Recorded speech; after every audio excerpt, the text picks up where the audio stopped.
সবাই কেমন আছেন? আশা করি সবাই ভালো আছেন। আজকের ভিডিওতে কথা বলবো আসাদুন নূরকে নিয়ে যে ভিডিও বানাইছিলাম, সে ভিডিওতে টাইটেল ছিল আমার দেখা সবথেকে বড় দালাল। সে ভিডিওতে অনেকেই অনেক কমেন্ট করেছে, সে কমেন্টের রিপ্লাই দেবো আজকের ভিডিওতে। চলেন কথা না বাড়িয়ে ভিডিও শুরু করা যাক। আপনার ভাই কমেন্ট করেছে কোরআন বুঝে পড়লে ফালতু গ্রন্থ। সে কোরআন ভালো করেই বানান লিখতে পারেনি, সে কোরআন পড়লো কিভাবে আর সে বুঝলো কিভাবে যে ফালতু গ্রন্থ। সে হয়তো নিজের গ্রন্থই পড়ার সময় পায় না বা নিজের গ্রন্থ কখনো চোখেই দেখেনি, সে এই জন্য অন্য ধর্মের গ্রন্থকে ফালতু বলছে। এরপর কমেন্টে আসা যাক। আরেকজন কমেন্ট করেছে বালের খবর নিয়ে আসছো, আসলেই তোর নবী মরুর ডাকাত। আমরা বালের খবর নিয়ে আসি না, আমরা গাঁড় মারা খবর নিয়ে আসছি আসাদুন নূরকে গাঁড় মারার জন্য। আমার যদি নবী মরুর ডাকাত হতো, সর্বশ্রেষ্ঠ মানবের তালিকায় তাকে দেখা যেত না। যেখানেই দেখবেন সর্বশ্রেষ্ঠ মানব হিসাবে হযরত মুহাম্মদ সাল্লাল্লাহু আলাইহি ওয়াসাল্লাম প্রথমে। আরেকজন লেখছে তুই আগে ভালো করে ধর্মটা যাচাই কর, তারপরে কথা বলিস।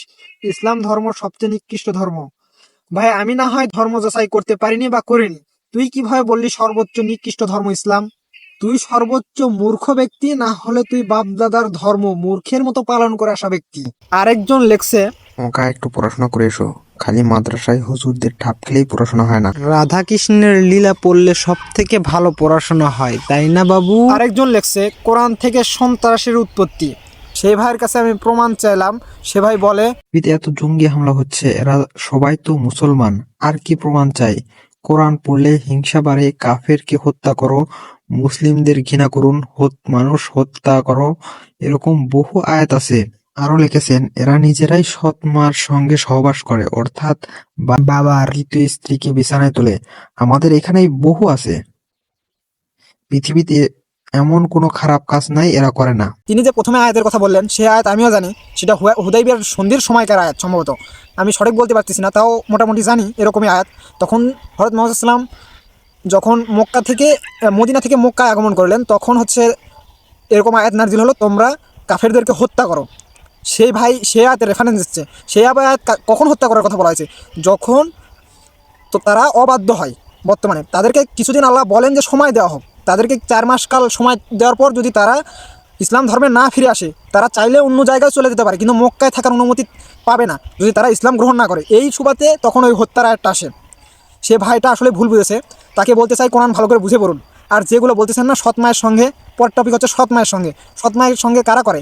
যারা ইসলাম ধর্ম মানেই না, তারাই তো সৎ মায়ের সাথে এরকম করে। কে করবে? যারা মুসলিম, সত্যকারের মুসলিম, তারা এরকম কাজে কখনোই লিপ্ত হতে পারে না। তোমরা হিন্দুরা এরকমই বিবাদ সৃষ্টি করো মুসলমানদের মধ্যে। তুমি আগে ধর্মটাকে পড়ো, জানো, তারপরে কথাগুলো বলো।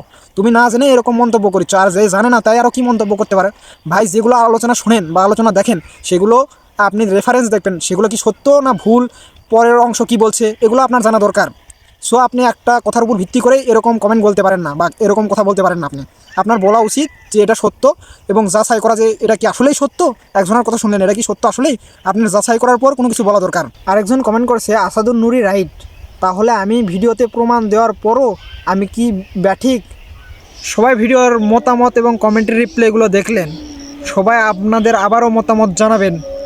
যদি কোনো ভুল করে থাকি অবশ্যই কমেন্ট বক্সে জানাবেন। আপনাদেরকে একটা উপদেশ দিয়ে যাই, সেটা হচ্ছে সত্য কখনো গোপন থাকে না, আর মিথ্যা কখনো সত্যর সাথে মিশ্রিত হয় না। সো আজকের ভিডিও এখানে শেষ করছি, দেখা হচ্ছে নতুন কোনো ভিডিওতে। সবাই ভালো থাকবেন।